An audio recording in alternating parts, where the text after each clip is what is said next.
Welcome to the Exponential Australia Church Leaders Podcast.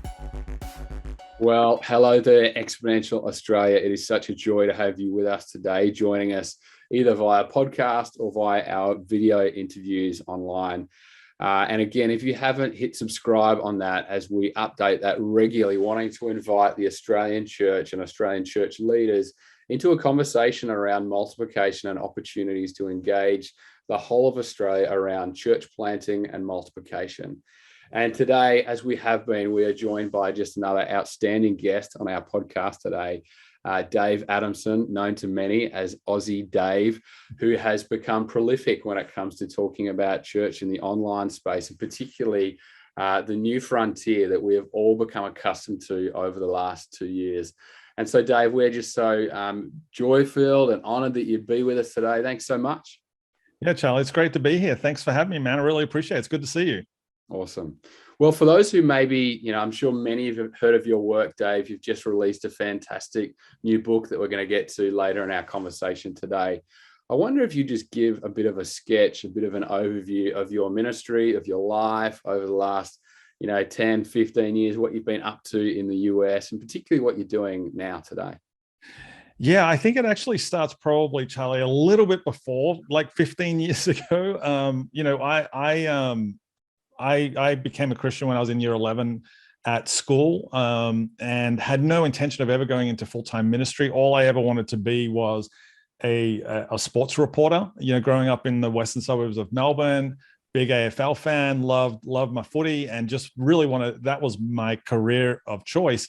And, as I finished a journalism degree at college and started working for local newspapers, and I worked for magazines, including the AFL Record and various sports magazines around Australia, and then ultimately moved into a role at Channel 10 in Melbourne as a sports reporter and producer for a show called Sports Tonight. I don't know how many of your or your listeners would remember that, but I did that for about 7 or 8 years. And I really thought that this was the dream job I'd always wanted, and this was the career I was going to stay in.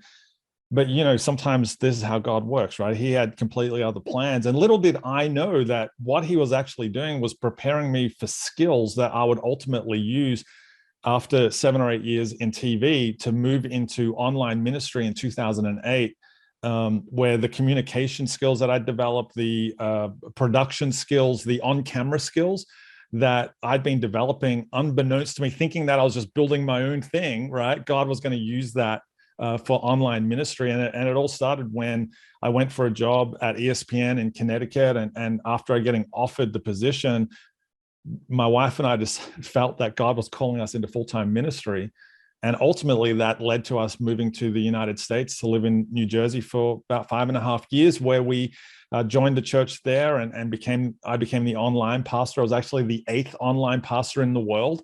There's a whole big reason about how I know that, but essentially, I got there and there were 7 other online pastors who we all used to meet together. And then I grew that online technology up, the online team and the strategy that we had. And then in 2013, I moved to Atlanta to join Northpoint Church, where Andy Stanley is the senior pastor, and, started reaching 70,000 people a week in our online live streams. We would have 80,000 people watch on demand the messages through our website every week. We had like 900,000 people a month downloading the podcast. We had 250,000 people a week watching on YouTube. And then, if you add up all of our social media platforms, we had about 1 million people who followed us. And I did that for about 7 or 8 years. Now, in church world, when we talk about numbers, everybody measures their success on numbers, but in my opinion, numbers only matter because people count. And I share that not to big note myself, but just to indicate how overwhelming it actually was to be in that ministry. I remember after my first week on the job, my wife said to me, I got home on Thursday night. My wife said to me, "Hey, how's the new job going? At Northpoint, is everything good? Are you enjoying it?" And I said to her, "You know what? I feel like a mosquito in a nudist colony. Wow. I know exactly what to do, but I don't know where to begin." And she said to me, "I get it, but please don't ever share that publicly or on a podcast or anything." I said, "No, I'm never going to share that on a podcast." So yeah, that's a little bit about what I've done for the last 13, 14 years. So good, Dave. I got a couple of really important questions. Footy team, who's your footy team?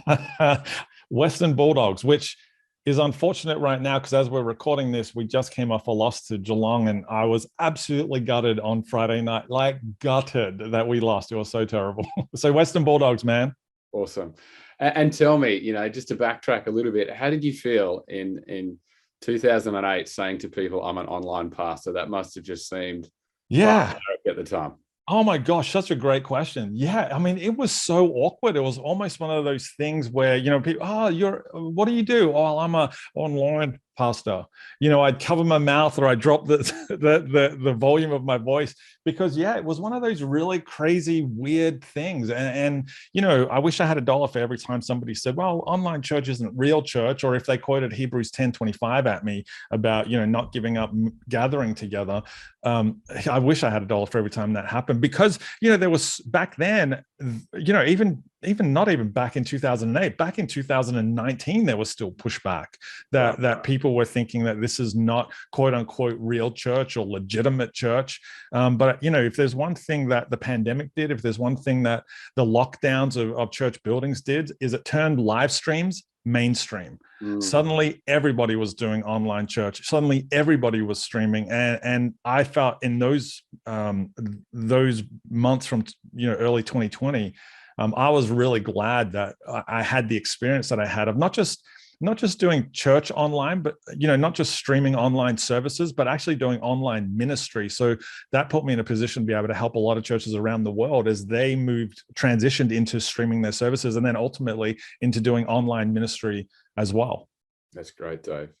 I'd love to ask you a little bit more later in our conversation about what you're doing now and particularly some of the exciting new things happening for you in Australia. But, as you've just been sharing, even that segue into sharing about, particularly as the world has been turned upside down in the last, if you talk about the online space, so much has changed, in the last 5 years, let alone the last 12 months. Yeah. I wonder, particularly as you've journeyed with all range of churches in the US, within Australia, around observing, I guess some of the trends that have been within that.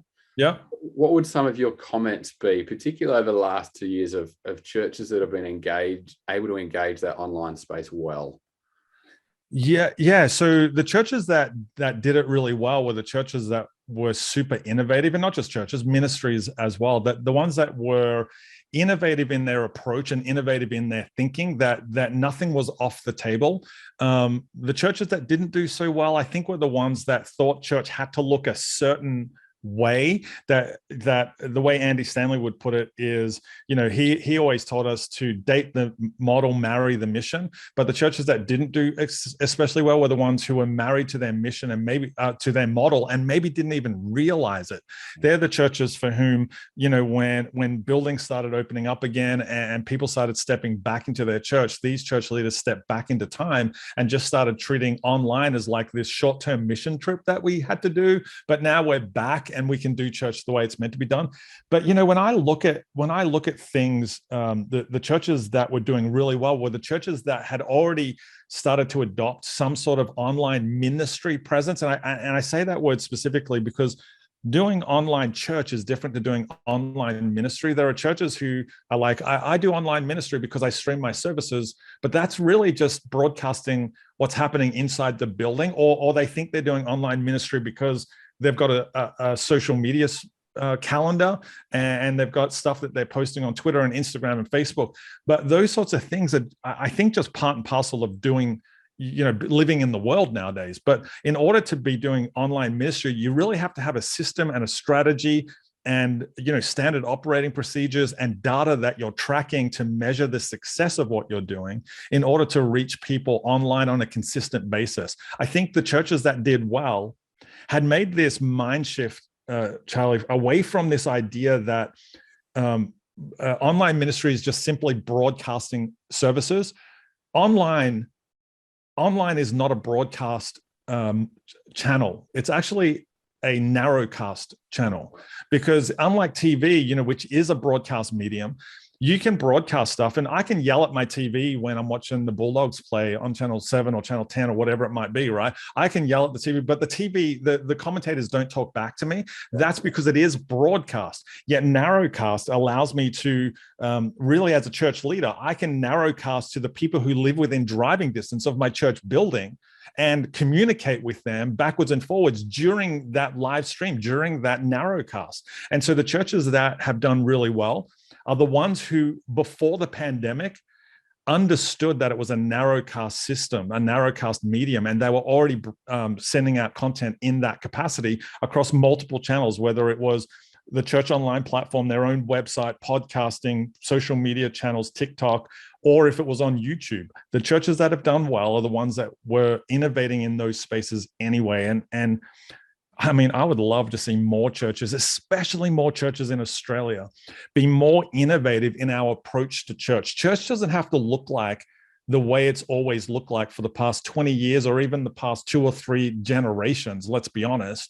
What I've seen is, geez, if I can get really candid with you for a sec, man, moving back to Australia has been both really encouraging and inspiring, but also somewhat discouraging. It's been discouraging because I see a lot of churches mimicking this style, this model of doing church that became prevalent maybe 20, 25 years ago, with a church that exploded in size, and everybody just thought, well, if I replicate that, if I copy that model, then I'm going to be okay and we're going to grow as well. And they've wondered why they haven't, or they've only reached a certain level.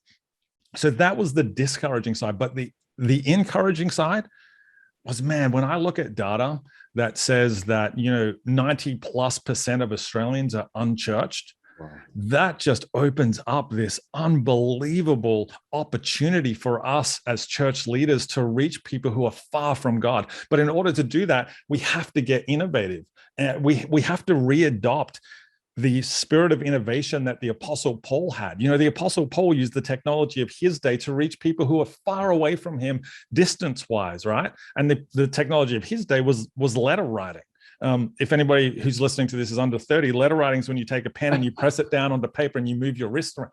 That was the technology of Paul's day, and Paul was innovative enough to leverage that to reach people and disciple them. Yet, if he had adopted the same principles, the same ideas that a lot of church leaders have today, which says you can only disciple or teach people who are physically in the room with you, then at least 13 of the books of the New Testament wouldn't have been written, because Paul innovated and wrote letters to churches. You look at the Colossian church, he even says, I hope to one day meet you. Like, he hasn't even met them physically yet. But everybody keeps throwing in, well, Hebrews 10:25 says, do not give up meeting together. Well, meeting together in the first century only looked one way.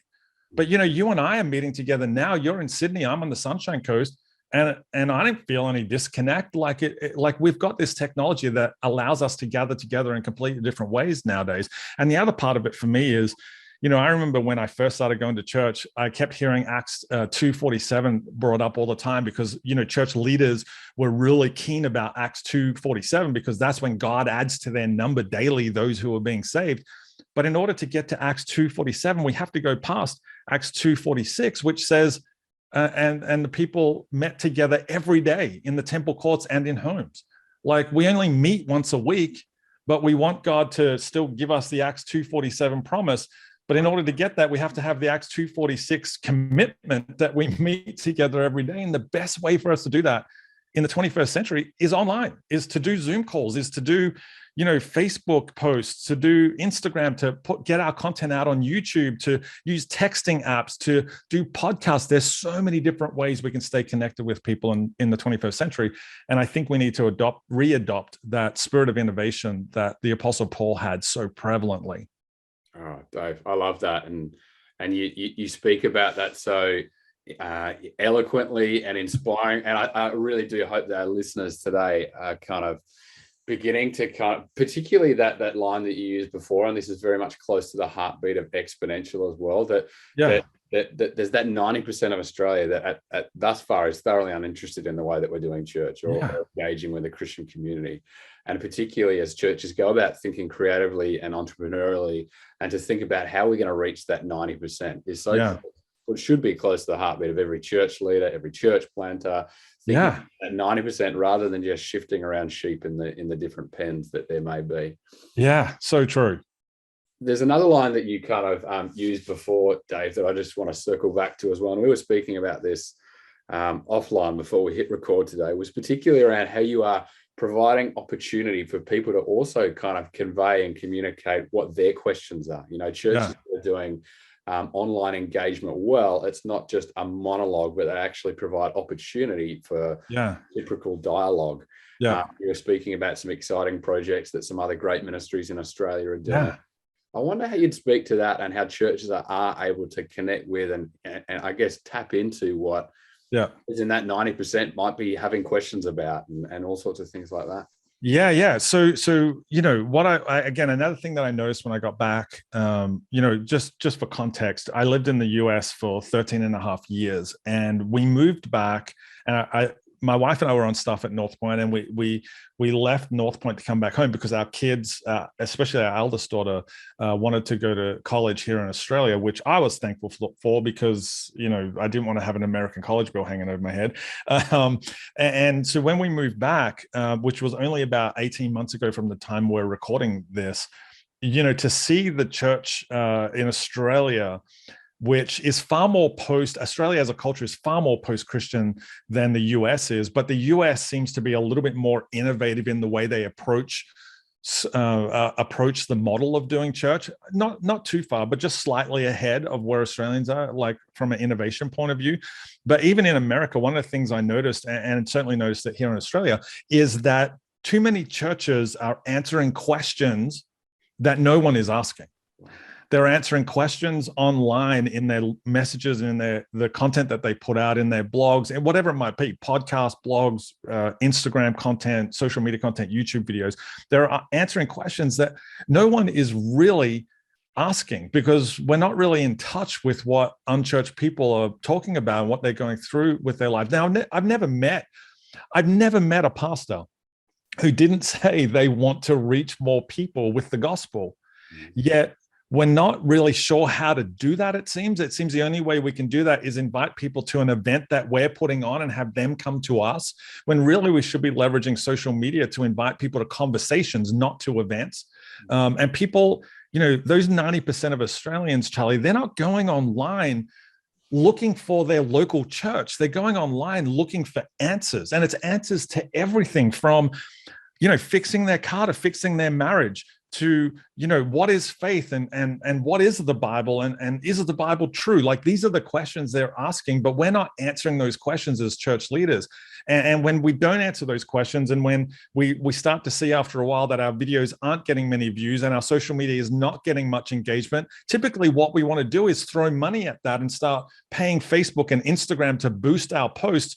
And then, which is good and helpful. I'm not against that for sure. But when we do that, we're not tapping into the engagement, the organic engagement that can be there when we're literally just answering the questions that people are asking. And so, this is a thing that as I moved back to Australia, my wife and I, we started processing what is the thing that Australian church seems to be missing in Australian culture. And so we started doing some research on what questions are people actually asking. And it was around that time that I got connected with Alpha Australia, and the team there had started asking, reached out and had contacted me to ask some questions about, hey, how do we improve what we're doing online from a ministry point of view? Some of you are probably listening to this or watching this will know that it was in 2020 that Alpha for the very first time did Alpha Online. And in Australia, when they started doing Alpha Online, the number of people who were attending Alpha classes shot up through the roof. Like, I don't know the exact percentage, but I mean, it almost doubled, if not doubled, the amount of people who had done Alpha. And so, Melinda and her team asked me, hey, what could we do to throw gas onto that fire? And I said, you know what? One of the things I'm toying around with is this idea that churches aren't answering questions that people are actually asking. But what if we were? What if we started doing that? And if you know Alpha, you know that their logo is a question mark. So it made sense to lean into that.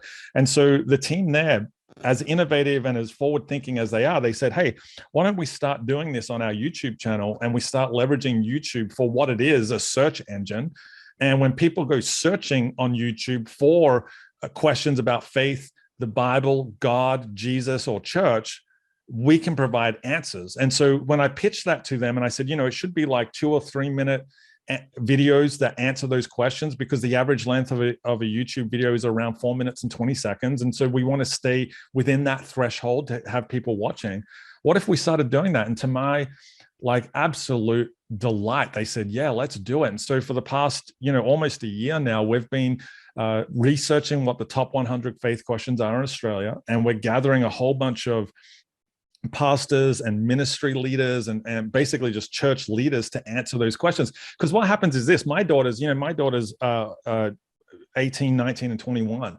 They're digital natives, Charlie. And I don't know if you've got kids, but anybody who's got kids who's listening to this, your kids are digital natives, right? And so they're going to make major life discoveries and major life decisions online, in online environments. And when my kids go to Google and type in, I don't know, how many people wrote the Bible, I don't want them to get an answer from some unknown YouTuber who doesn't have a faith background or who doesn't, hold the same worldview that I hold. I want them to be listening to faith leaders who are Australian, who can speak into that context and answer that question in a manner that is helpful. And so this is what Alpha's doing now. And ever since then, I've been talking about this to church leaders around Australia and actually around, literally around the world, that when you're able to answer the questions that people are asking in your town, in that community that God has called you uniquely to serve, that's when you actually start to make a difference. Because we've been told for so long, Charlie, I know I'm going on a rant here, but we've been told for so long that content is king on social media and content is king online, but it's actually not. Context is king. Context is king on social media. Context is king online. And that context comes when we actually start answering the questions that the people who live within driving distance of our church building are asking. And that varies. It varies from Sydney to the Sunshine Coast to rural areas to urban areas. It's just different everywhere. And if you can find out what the questions are that the people in your local community are asking, and you can start answering those questions. Put it this way: what if the average church leader, regardless of the size of your church, if you found out the 50 top faith questions that the people in your community, the place where God has called you to serve and to plant a church, if you can find out what the 50 top questions that people within driving distance of your building are asking right now, there's a year's worth of Sunday content right there. 50 questions, 50 weeks taken care of. If you throw in Easter and Christmas, there's a whole year of content taken care of. And you didn't have to do a finance series or relationship series, or do you know what I mean? You're just answering the questions that people are actually asking. And it would be amazing to me to see how that grew a church, because I can tell you it's starting to grow what Alpha is doing. We're starting to see some real, what's measured is managed, and we're trying to make sure we're measuring every piece of video, that content that we put out, and we're tracking it and how people are moving through the system to get from that YouTube video to click on YouTube cards, YouTube end screens, YouTube descriptions to get to the Alpha Try sign up page. We're tracking all of those things because we know that people move in steps, and we have to provide those really clear, easy steps for people to start from asking questions to getting into a group where they're connecting with people on site rather than just online.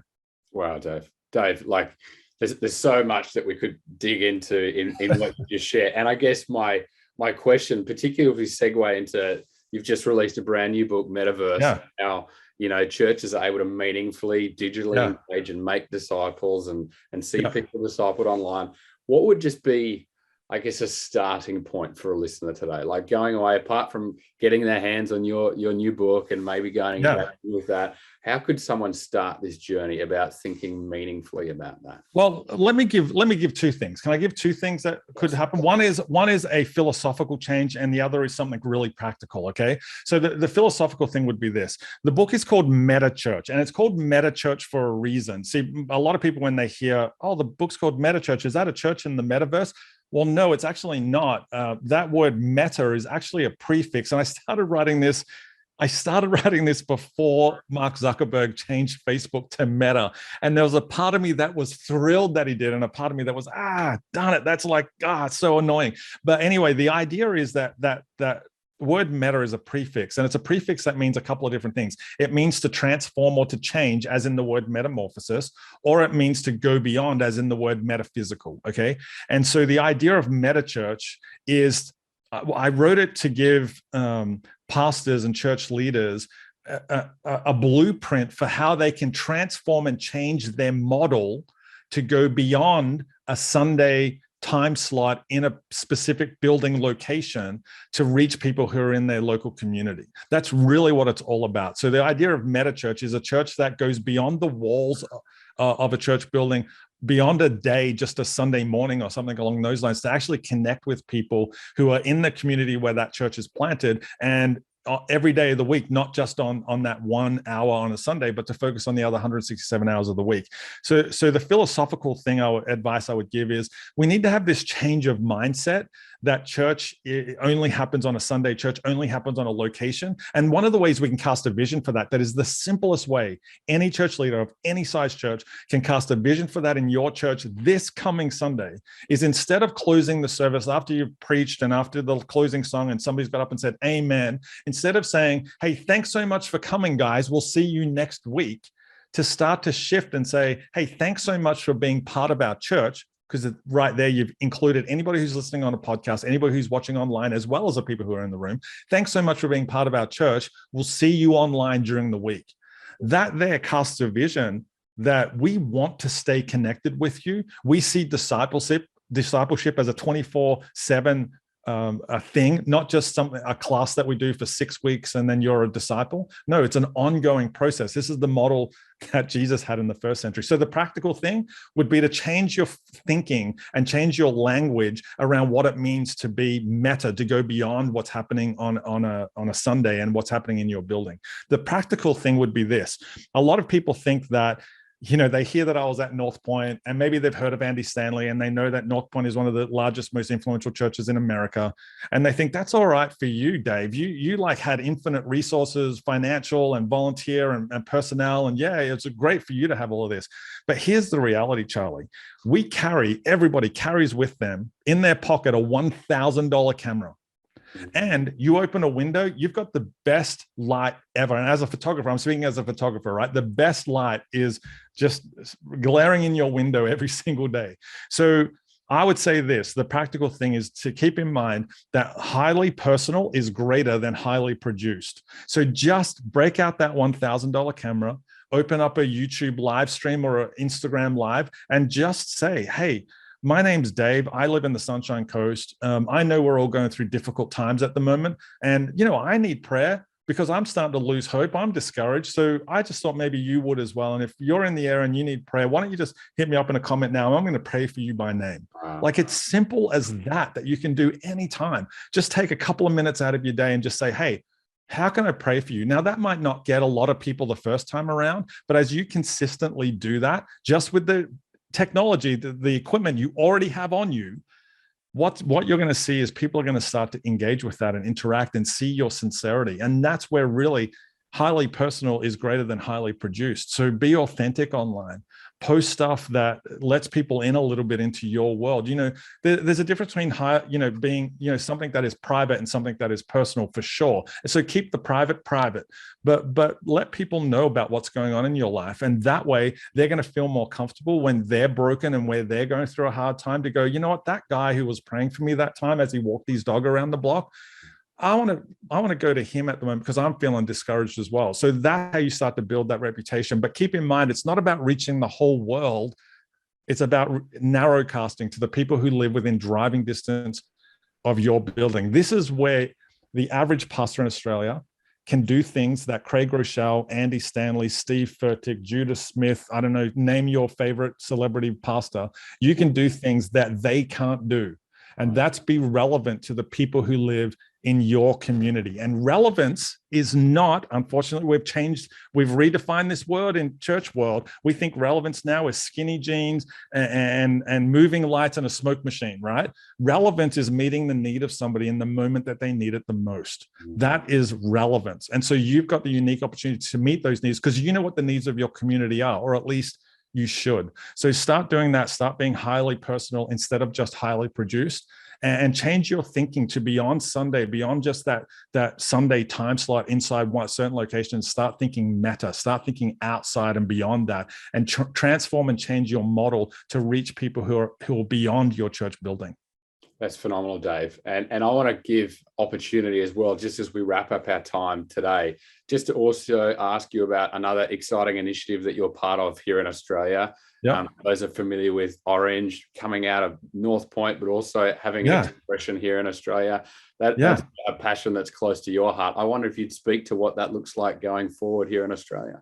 Yeah, so I've been connected with Orange for a long time now, while I lived in Atlanta. And when we started to think about moving back, the people at Orange, the higher ups, Reggie Joyner and Kristen Ivey, who are the people who founded it and who are leading it, they said, hey, why don't you work full time for us in Australia? So I said, yeah, that sounds like a great idea. And the reason I thought it sounded like a great idea was two things. One is most people in Australia who are church leaders who have even heard of Orange just think Orange creates curriculum for kids and for students, but we're actually a church strategy company that is specifically designed to help and set up to help church leaders rethink the way they do church. So this is very meta to me, right? It's about changing that model. So that was the first thing that I loved. The other thing was, one of the things I learned in my time at Northpoint, Charlie, was that family ministries is the growth engine of every large, successful church. It's not what happens on Sunday. It's not what they're doing online. It's what they're doing in their family ministries, the way they're connecting with